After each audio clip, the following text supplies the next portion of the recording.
I think that if your job is doing mediocre content really fast, your job's at risk. But if you're actually a creative person and know how to sound not like a computer, I think you'll be just fine. That said, I do think that you need to learn how to use the tools and use them as part of your tool set and then integrate them into your tool set and learn how to craft prompts and learn how to edit for AI. I actually think that editing and the role and craft of editing is definitely going to become more important than just straight up being a writer.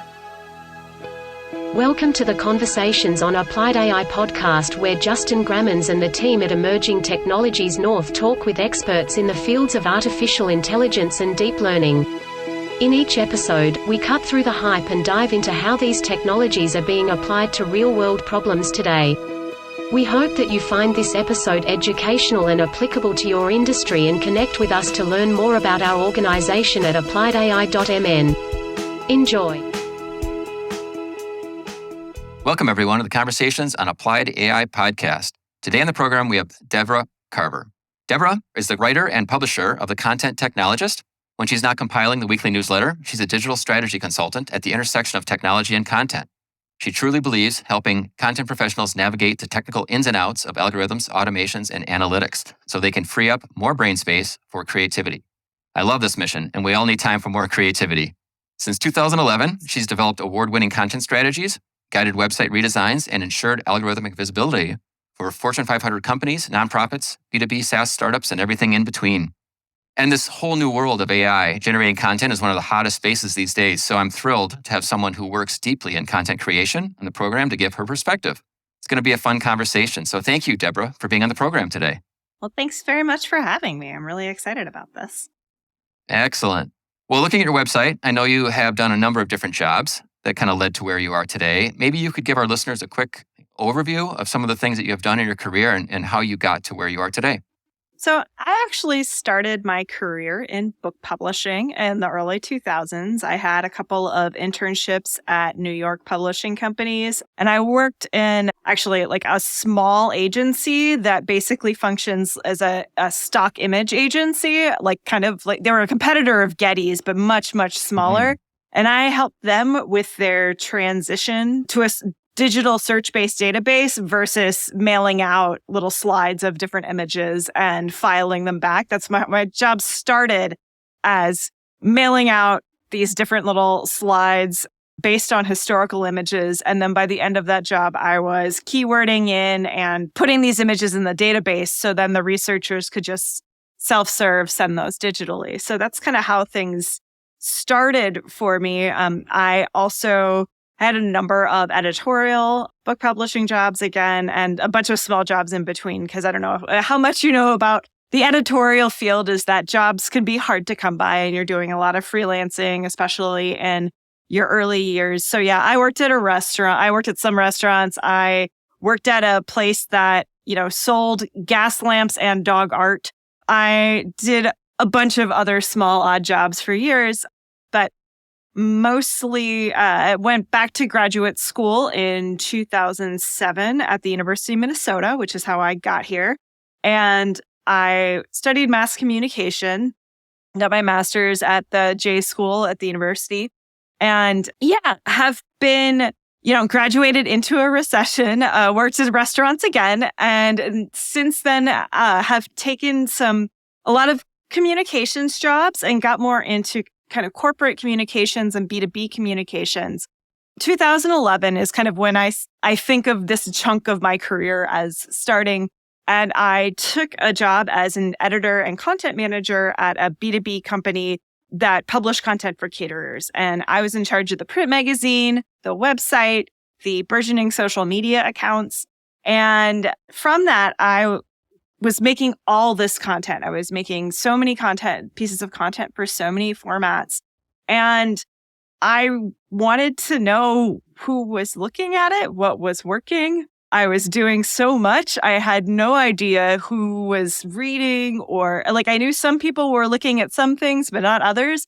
And so I actually kind of switched career tracks to something that's more to performance marketing, what eventually became performance marketing and SEO. I worked at the company, they're now called Collective Measures, but they were called Nina Hale back in the day, when I was there, I learned the ins and outs of digital marketing and especially search optimization. Also, content analytics. I had some really great coworkers who were fantastic teachers and taught me how to use Google Analytics, and I still use that to this day. And from there, I moved back to a publishing company, although on the digital strategy side, and then have been out on my own as a freelance consultant for the past 4 years almost. It'll be 4 years in May. So have been up and down, but definitely a very different background than I think most of the guests on this podcast. I was an English major. My master's is in communications. I definitely come at it from the language side versus the engineering side. But also, I've been making websites since I was 15. Again, I wanted to publish my poetry on the internet in the late 90s. And so I made websites that would appeal to other teenage girls. There was a big community of teenagers on the internet at that time. And that kind of pre-social media also got me very interested. So now my job kind of combines all of that. Like they get the performance marketing, finding out what's working, what's not. The content part, writing. I write and edit a weekly newsletter and know also how to leverage that to get consulting clients. I typically help my typical consulting clients are like big content focused websites who are either undergoing a redesign, but I do a lot kind of at the intersection of web content, email content. I do less on social media now and more about processes, operations, and kind of higher level content strategy and how that plays into what engineering teams are doing, what IT teams are doing. And we're at this really interesting nexus now where that line is becoming way less separated now, especially with the popularization of kind of the AI generated content software. It's definitely more in focus. I was talking about AI generated content on my blog, like on my website newsletter 3 years ago, and no one wanted to look at that content. I stopped talking about it because it was the least popular content that I was publishing. And now it's like, oh, you like this? Oh, well, I could talk about that too. So it's interesting. There's a lot going on. Funny how the time changes. Yeah, no, we'll definitely get into all of that stuff with regards to AI and generative tools, some of the things that you're seeing going on. But first of all, congrats on being out on your own for the past 4 years or so. Being another sort of fellow small business owner, I know that it's not an easy task to do. It's a scary thing to leave. Some people might call it a little bit more of a comfortable place, I guess, working for somebody else to kind of go out on your own. But congratulations to sort of follow your passion and do what you wanted to do. I'm sure it's been an up and down for sure. Everyone's got a story. It's interesting times. Sure. And my wife graduated from the University of Minnesota with a journalism degree, and she worked at the Minnesota DALL. So I'm not sure if that was even a thing when you were there, when you were going through your program at all. But it was always fun. Yeah. The DALL was definitely a thing. I was in the grad program, so I taught editing for a semester, and I TA'd the editing class while I was there, and then wound up teaching it. And so I actually, when I was teaching editing at the U, it was very print based. And this was like 2008, 2009. And I kind of insisted that we do a blog, like that the students write a blog entry just so they were, learned how to use a content management system. Cause I was like, you're going to have to know how to do this. It will help you in your career. So yeah, it was definitely slower going what was being taught in journalism school 15 years ago than now. I think there's much more of that digital skill set taught now. So, yeah. Well, good. It's interesting just to sort of see how AI is sort of changing the landscape of what people are talking about these days. And you mentioned about, not being a technologist, or I like to use the word geek, I guess, in some ways, coming at it more from, the content, the creative side. And that's really what I love about this program, this podcast that I'm running. It's really conversations on the applications of artificial intelligence. And so whether or not we talk about, all the algorithms and all the other stuff that goes down to that level, I don't really care. I'm really actually interested more in how it's being applied in the world today. And you said you wrote about some of this content, years ago, and people weren't really into it, and now they are. What do you think has shifted? I mean, the biggest thing has been the announcement around OpenAI and all the related announcements and tools and products that they've launched in the past 3 years, like developing GPT-3. Until that point, it was, or like the thing with OpenAI is, again, they're open. They're not open source, but they, distribute their tech so that different companies can use it. Before that, it was definitely more of a, Google and IBM are working in their own little, corporate silos on these projects. And as a digital strategist at an agency, I'd get to see those previews and I thought they were really cool. But when I talk about them to other people, they'd be like, what? I don't know why I'd want to use that. Or we'd be like, that's really expensive, because it was. So the barrier to entry has lowered significantly, and especially this year with DALL 2 and Stable Diffusion and the image AI tools, and then also ChatGPT with text generation. And it's interesting to me, especially on the text side, because the technology underneath is not particularly new, or it's just being trained on more and more data, and it's faster. It's so much faster. Also, people can see actual use cases for it now versus just saying, well, I have to spend as much time typing in my prompt as I do getting the results. So why would I use this for any practical application? So yeah, I think we can all see the practical applications more clearly now than we could a few years ago. Totally well said. Yeah, I mean, I remember back in 2015, listening to this startup company. They were a startup at the time, but they had been funded. And what their whole deal was they would listen to, and this was specifically, and this is one of the things that I think has changed. It was so narrow before. So they would listen to basically earnings calls that were going on, and then it would write a summarization of it. And they had the one that was summarized by the human and then the one that was summarized by the AI. And the AI was pretty dang good. In fact, good enough that you probably wouldn't hire an editor to sit there and listen to earnings calls and, basically put their stuff in, because the AI could do it. And at the end, this was a thing on NPR or something like that, or where they basically said, oh yeah, and by the way, we can have 10,000 of these things running at the same time. You know what I mean? It was like, oh yeah, you're right, we scale. In the human world, we don't scale. So people were talking about that, and I was like, this is going to change. And this is one of these things where sometimes, you're working on a technology for so long, you're in the space for so long, and it's kind of like no one else is listening to you. You're kind of in an echo chamber, you're yelling about this thing.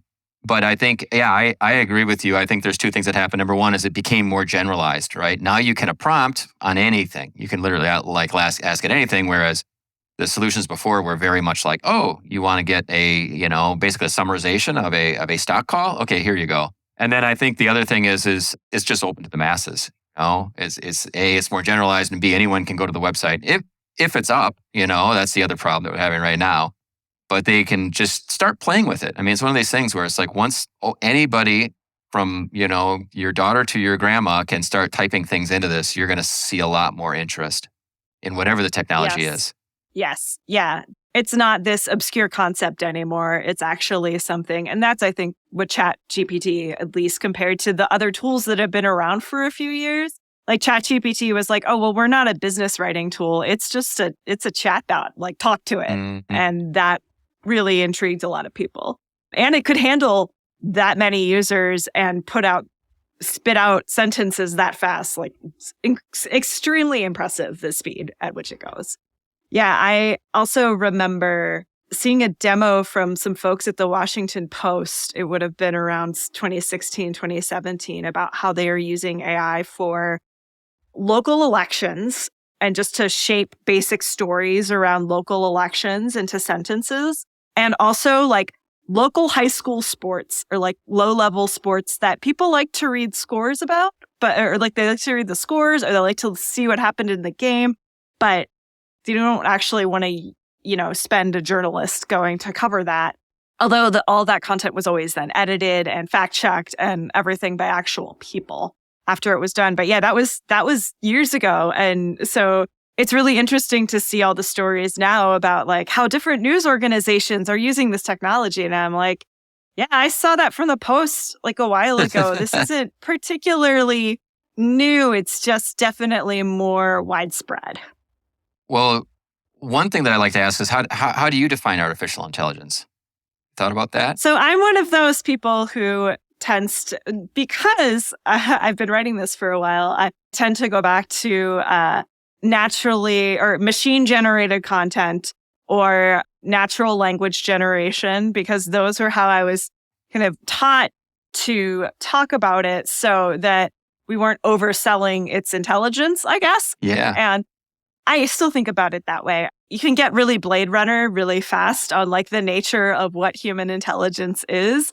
And I'm a very practical person and don't actually love going down that route. But I just think as we think about AI right now, it's in these, I would say, like I think about it as any rapid processing beyond human brain power of, big data sets and coming out with understandable outputs, I guess. That's kind of how I think about it. I don't really sit down and think about philosophy of intelligence or like humanity at all.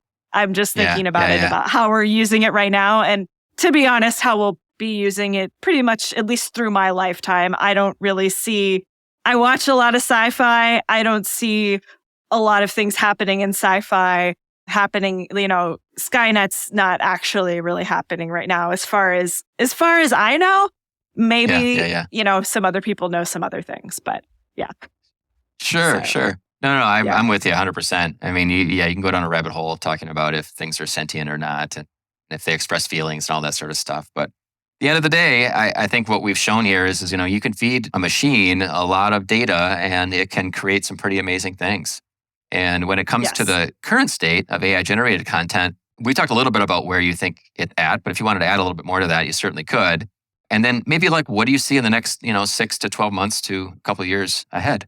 Yes. So the technology that we're using basically identifies and duplicates patterns in language. So from your text autocomplete or Google autocomplete to what's happening in ChatGPT, it's just looking at a huge data set and predicting, well, this is the word that's most likely to come next, or this is the sentence structure that's most likely to come next. Putting a lot of that data together into coherent sentences. What it can't do right now is actually, come up with original ideas on its own or do something that is radically new. There's this woman, Amelia Winger-Bearskin, who was saying I had her on the podcast. Oh, we did? Oh, I should check her out. She was talking about the generative image AI. And basically, if you ask it to do something that it hasn't seen in bulk or hasn't seen examples of in bulk, it just doesn't know what to do.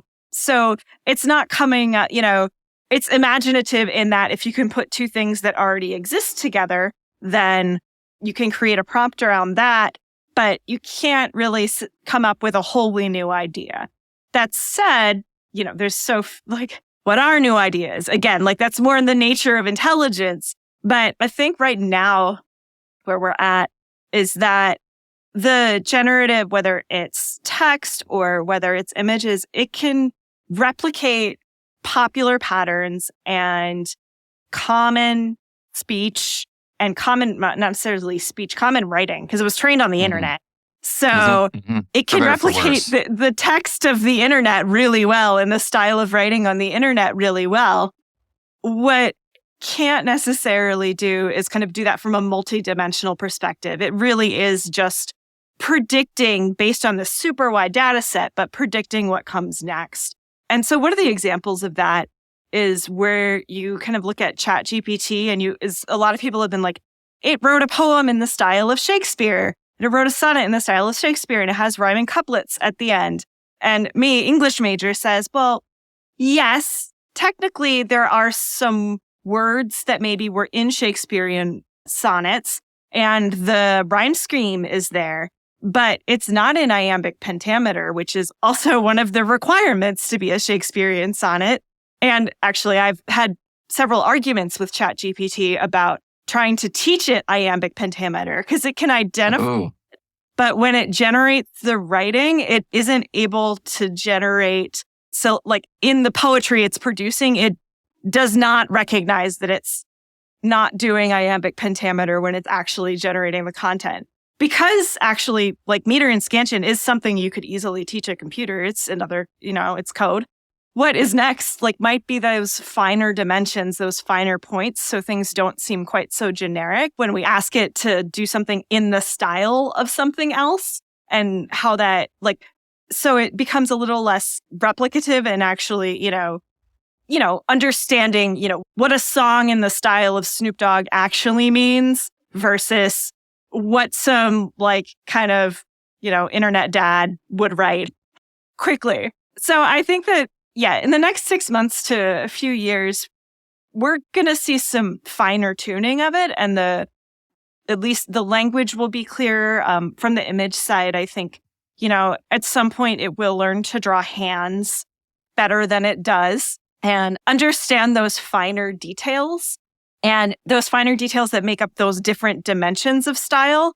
However, I think that also requires a lot more human training and human interaction on the training data to say, okay, this, like, do this, not that, for this very specific thing.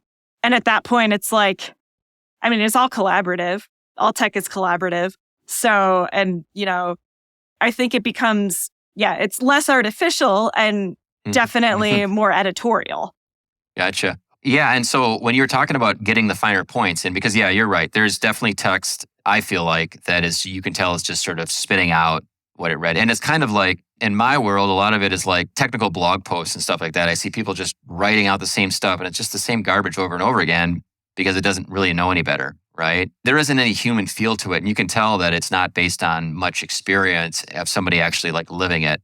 But if it starts getting to that point where when you basically are generating content that you can't really distinguish in some ways, a couple of things. Do you think your job is at risk? How do you think that this is going to affect our jobs? And also, you said you taught at the university, and I teach at the University of St. Thomas myself too. I teach coding. I don't teach writing, but there's all this blow up going on right now. Like, how, students are just going to be able to sort of like fake their way through all of these things. So they'll be able to not really do the assignments. But, there's sort of two parts to that question. One is kind of faking your way through, like, what does it look like to be an educator or to be educated in some ways? And then also, like, or do you fear for your job at all? For my job, no. Because my job is to position and train things in a way that actually stand out to algorithms rather than reflect them. Like in search, part of it is that you are using original words and the same data set that everyone else is using. And AI-generated content can augment that, especially when you want to see what generic looks like. Like, that's what AI-generated content is really good for, is like, oh, this is what generic looks like. Okay, so I have to write something better than this so the algorithm will see it. And I would say, as far as, I think the types of jobs that will probably become less common would be more like low-level internal communications. Things that can be easily automated with a text generator. I would say, like, my thing with the images, and so my partner's an artist and he draws everything by hand, and his style can't be picked up by a computer super easily because of the finer details of it. But also, like, I don't know, the people who are using image generators instead of human illustrators, they weren't buying illustration anyway. Those jobs aren't really at risk because they weren't ever really, they haven't been there for quite a while, at least. I see. I think with the proliferation of kind of cheap, easily generated human content through places like Upwork and Fiverr, I think that if your job is doing mediocre content really fast, your job's at risk. But if you're actually a creative person and know how to sound not like a computer, I think you'll be just fine. That said, I do think that you need to learn how to use the tools and use them as part of your tool set and then integrate them into your tool set and learn how to craft prompts and learn how to edit for AI. I actually think that editing and the role and craft of editing is definitely going to become more important than just straight up being a writer, and kind of the differences between that and how that works. Like, knowing how to edit AI generated content, like, I think that's the skill set of the next 5 to 10 years. I see. So use it to generate some of this, maybe an outline or some sort of initial draft and stuff like that, and then kind of pick away at it and edit around. So the really good AI generators, content generators, is where you'll feed it your data points. You'll say, okay, I know that we get outcomes X% of the time. These are the 3 reasons we think this is happening. Now put that into sentences and put that into paragraphs so we can deliver it to our executive team. Something like that, where you're putting in the original inputs. I and the AI teams that I work with really discourage trying to use a tool to just talk about something that you know nothing, an AI generated tool to do something that you know nothing about already. Like you really should have some expertise in what you're asking the tool to do, either by feeding it your data points or feeding it your proof points, or by knowing how to edit the things that are not relevant out, because it will just kind of spit out things that you'll read it and know that that's not the case. That's not true. And you really have to have that kind of eagle eye out for that, versus when you're editing a human, you kind of assume that they're at least trying to be truthful, even when they're not always. But I mean, that's just a larger problem of the internet, though, is I think we need to be a little more aware of oh, hey, that's a fact. I should check it. And what might sound like BS, probably is. So Sure. Yeah, I think people can see the direct correlation, I think, with writing. At least I feel like they can see that in a couple different ways. And I've used ChatGPT for a lot of different things. Maybe with regards to initial drafts, I've thrown at stuff that I've written and I said, could you make this better? Right? Yes. And I've been impressed with the word choices that it's done, some vocabulary stuff that, that I'm like, wow, I like that. So let me add that in and not add the other stuff in. So it's been able to massage what I've given it. If we talk a little bit about image generation, what are some applications that you're seeing there? Because everything I'm seeing is just kind of fun stuff, put a monkey on a roller coaster and have it flying through space. It's like, okay, fine, it's generating this stuff. But I feel like in those cases, it's a little bit more out there. I don't know if there's a lot of business use cases today. But again, I'm not sure what you're seeing, or if you're seeing things that are sort of truly monumental or truly game-changing in that space. In communications, and especially in web communications, I do a lot of wireframes. And wireframes, being abstract, looks at how a page design or an app design will be laid out. Wireframes get so much better feedback when they actually have something roughed in. Yeah. And so one of the big ways I've been using AI generated both text and images is to create, here's what we're thinking for this space. It will not be to create basically the replacement for lorem ipsum.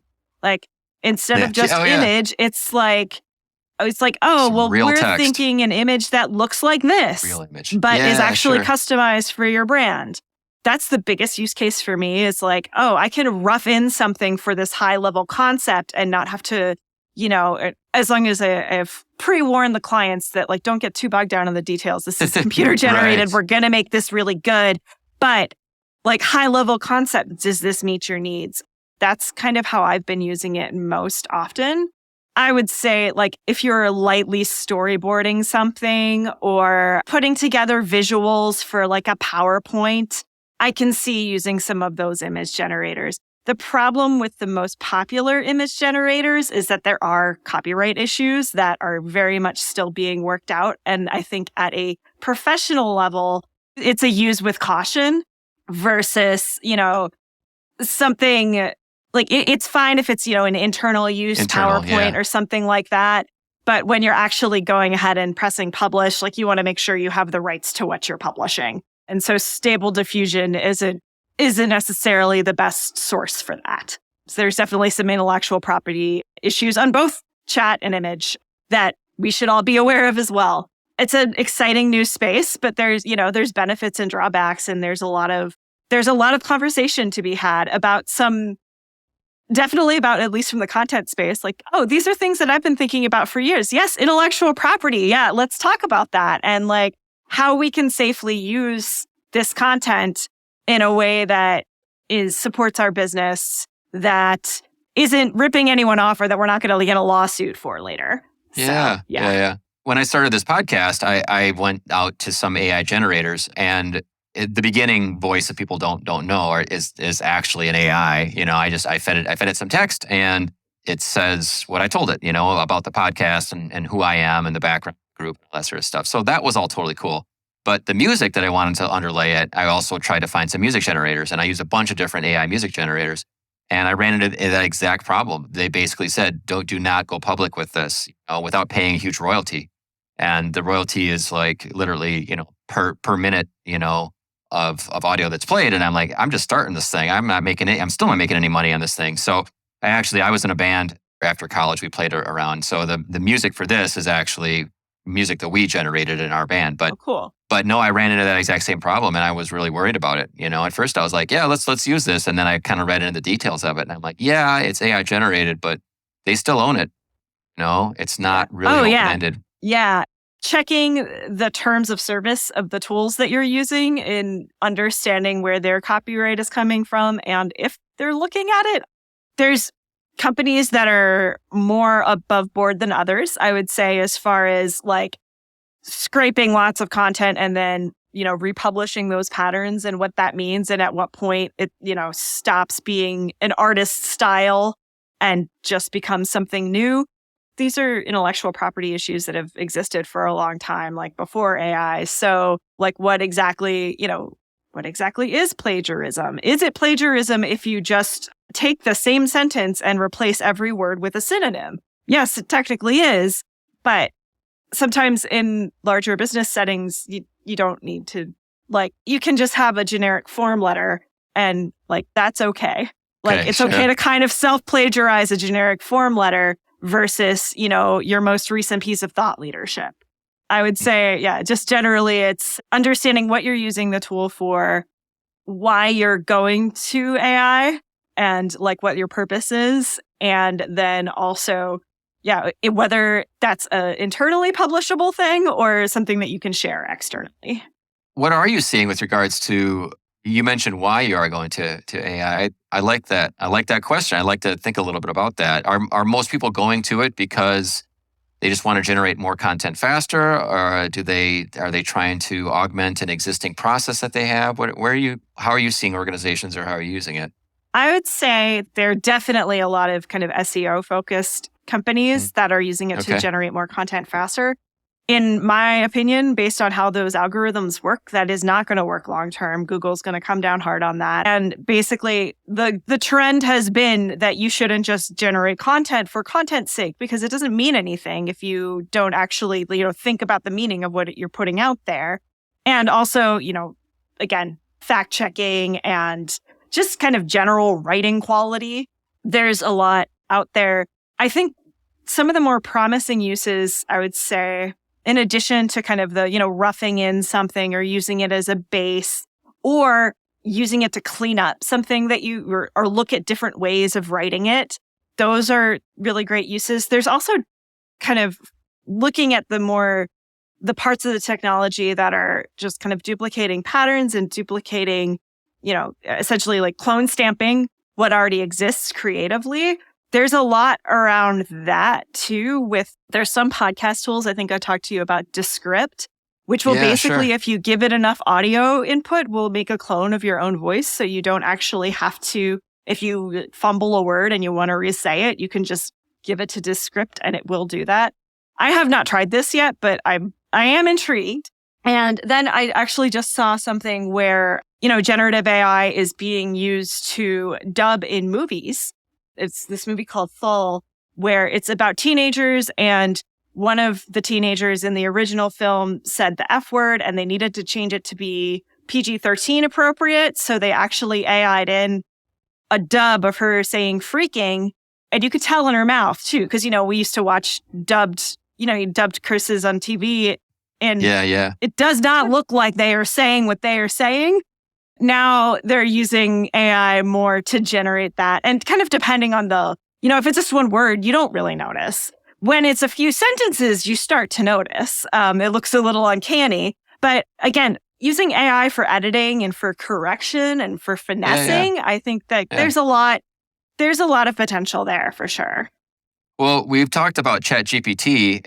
And now you talked about Descript. Are there any other tools that you have looked at or have used that can be used in this space? So yeah, I have looked at actually a lot of the AI generative tools, and they're definitely kind of varying quality. And I am a partner of and work closely with the tool Writer. They actually started as a style guide tool. So for writing in an organization, like, this is how we talk about our brand. This is how we talk. These are the grammatical conventions we use. And it was basically a brand specific grammar checker, but they have evolved to have a generative AI tool, and it's trained on B2B content. So it's much more applicable than something like ChatGPT for the actual workplace. It understands the difference between a workplace speak and not. And I just really like it because it gets that professional tone. It's not trained on the same data. Like, it's only trained on B2B, and then individual companies can train it only on their own content, and it doesn't use that elsewhere. I used Jasper a little bit. I liked that one a lot. I thought that one was pretty original. And there are some others, like, they all come out with, different levels of results depending on what you're looking to do, what the prompts are. I find that the ones that are a little more focused on the technical language versus like what's considered style do a little bit better. Because sometimes, like, style is a very natural human thing. It's not just adding in words that, make you sound smart or make you sound excited. Like, that's something that's very hard to mimic. And even humans don't do a great job of mimicking it. I find the better tools are definitely ones that are a little more specialized, that they're looking at data and that they're refining all the time too, that you see an actual improvement over time. And yeah, but it depends on what you're looking for. The cool thing with ChatGPT is you have a conversation with it and it remembers what happened before. And some of the tools do that and some of them don't. And also, ChatGPT just launched its pay model, but there's the difference between free and paid. Yeah, a free always looks free. And, you get what you pay for. Yeah, I've used a thing called Copy.ai. Yes. Which is interesting as well.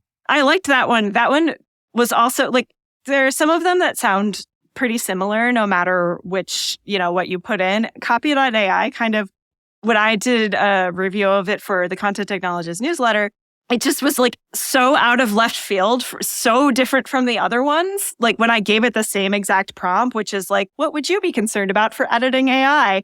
I was just I can't even kind of fit this into my narrative. How do I this? And it also depends on what the tech they're using and, how they're training and refining it. And there's a lot out there. I think we're going to start seeing more, but there's also the previous versions of GPT, we've been able to use those to generate content for a while. And there are definitely still some of those out there. And you're oh, this just isn't as good. You can kind of tell when it's a GPT-2.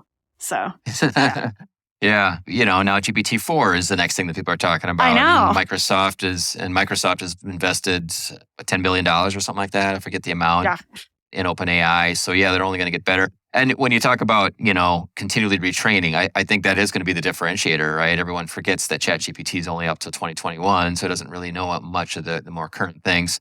And I think the leaders are going to be the ones that are continually improve and make it better. You're only as good as the data you have. You have to continually spend the time and the effort to feed it more and more content. And I think also another consideration for the different tools is, are they going to use your data as more training data? And depending on your business, that might be something that you want to, if your business is very concerned about its intellectual property and its brand voice, you probably don't want your AI tool using what you've input to make more input. There's definitely there's legal and IP implications. But again, if you're just, if you're trying to write a cold email and you're just having writer's block, go to ChatGPT and it'll help you out. And it's great. For sure. Grammarly is not to that point, but I love Grammarly. I mean, Grammarly has completely changed. I mean, I was the guy kind of sitting over in the corner working the math problems, not really the writer. So I'm not really a writer at heart, but I have to write a lot of content and write a lot of things. And especially when the emails, it's really, really helped me refine my writing skills. So it's been a huge benefit to teach me the right way in some ways. That's a really cool thing about these tools is that, if writing isn't your strong suit, they're great assists. And they are equalizing in that way. I do like that there's all this focus on kind of the output of these tools and what it actually means, because it also means we're all reading a little more closely. And I think that that's definitely helpful as well, is that we're actually paying attention to the content in the content and not just the fact that there's something there. And, it's, again, I'm like, it's just weird to me that it's just like all of a sudden at the late last year, it was just the new cool thing to talk about this. And I'm like, oh, I've been kind of prepared for this for a while. And to the point where I'm like, well, I already said all these things years ago. But it's cool that everyone's focusing on content and writing. And as a writer, there's definitely things that are frustrating. I'm like, yeah, the output of this writing isn't great, but also the speed at which it comes out is really amazing. And I couldn't do that. Or even just, this is pretty good and it just needs a little bit of an edit and a little bit of a polish. And I think that if everyone focuses a little more on editing and not just, straight up creation, like that's a good thing too. Sure. Well, cool. Well, Deborah, how do people get a hold of you? We will have liner notes and stuff like that, so I'll put links to everything. But, talk about your newsletter real quick and how people can find you. For sure, yeah. So it's called The Content Technologist, and you can just Google that, and it shows up first. We'll also have a link. It's content-technologist.com. And I'm Deborah, Deborah, at content-technologist.com.